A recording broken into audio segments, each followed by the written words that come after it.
Good morning. Thanks for joining us for our midday newscast. I'm Marcus Washington. And I'm Chris Sanchez. Laura Garcia is off. Now, the park fire continues to expand, but did slow down just a little bit overnight. According to CAL FIRE, it now has grown to a little more than 164,000 acres. But it continues to be destructive. So far, 134 structures have been destroyed. And today, more resources pouring into that area from across Northern California to try to get a handle of it all. NBC Bay Area, Sergio Quintana live for us there this midday.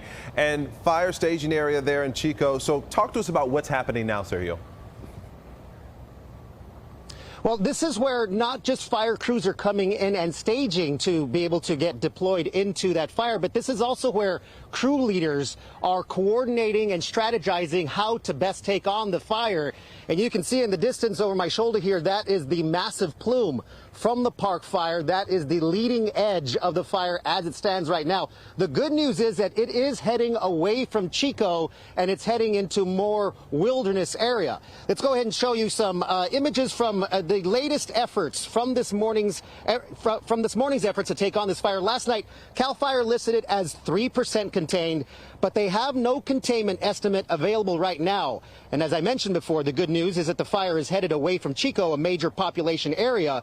But that wilderness area that it's headed into is not good news for crews on the ground, because it's really difficult for crews to get into those wildlands and cut those containment lines by hand or with dozers.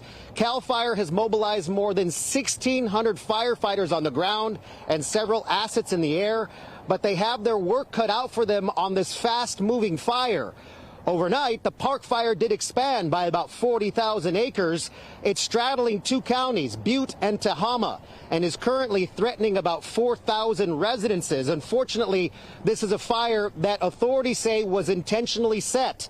And yesterday morning, CAL FIRE and Butte County District Attorney investigators arrested Ronnie Dean Stout. He's being held without bond on suspected arson charges. A witness told investigators she saw him push a flaming car down a gully at a local park here, which is where the fire is suspected to have started.